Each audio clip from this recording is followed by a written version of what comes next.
बिस्मिल्लाहिर्रहमानिर्रहीम अस्सलाम वालेकुम। उम्मीद है सब ठीक ठाक होंगे। आज मैं बनाऊंगी पालक और शलजम की रेसिपी जो कि बहुत टेस्टी बनती है। सबसे पहले एक कढ़ाई में थोड़ा सा ऑयल लेंगे, उसके अंदर प्याज डालेंगे।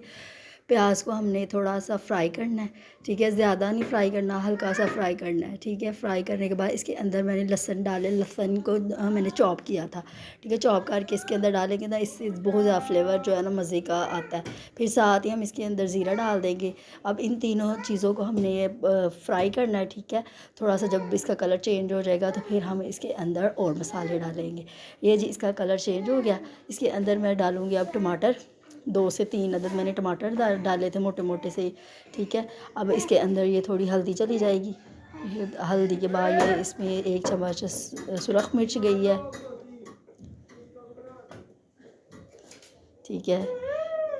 अब इसके अंदर नमक चला जाएगा।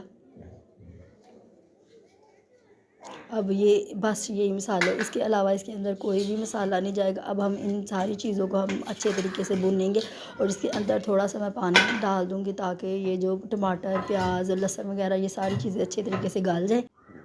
सर्दियों में तो ये सब्ज़ी बहुत मज़े की लगती है। अगर आपके पास चिकन नहीं है या गोश्त नहीं है तो आप इस तरह से भी इसको बना सकते हैं शलजम को, ठीक है।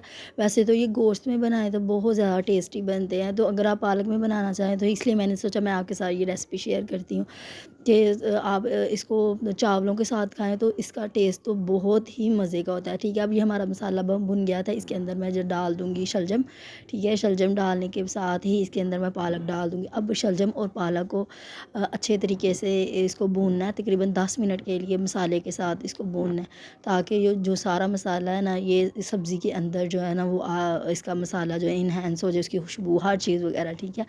यदि अब मैं इसको मसाले को और इन सब्ज़ी को भून रही हूँ, ठीक है। जब ये भुन जाएगा तो इसके अंदर ना थोड़ा सा हमने पानी डाल देना है।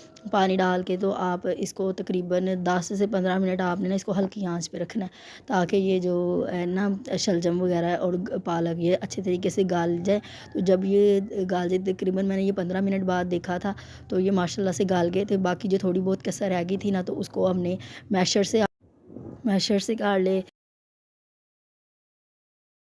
फिर इसके अंदर हमने थोड़ा सा गुड़ डालना है। अगर गुड़ नहीं है आपके पास तो आप तो इसके अंदर चीनी डालिए। ये इसलिए डालते हैं ताकि ना जो शलजम में ना थोड़ी बहुत जो है ना वो कड़वाहट सी होती है, इतनी भी नहीं, बस हल्की फुल्की सी होती है, उसको ख़त्म करने के लिए चीनी या गुड़ का इस्तेमाल किया जाता है जिससे ये बहुत ज़्यादा मज़ेदार बनती है। इसको और मज़ेदार बनाने के लिए इसके अंदर मैंने थोड़ा सा तड़का लगाया था ज़ीरे का। ऑयल गर्म हो गया तो उसके अंदर थोड़ा ज़ीरा डाल के तो उसका तड़का लगाया। ये देखें जी माशाल्लाह से हमारा सालन तैयार है।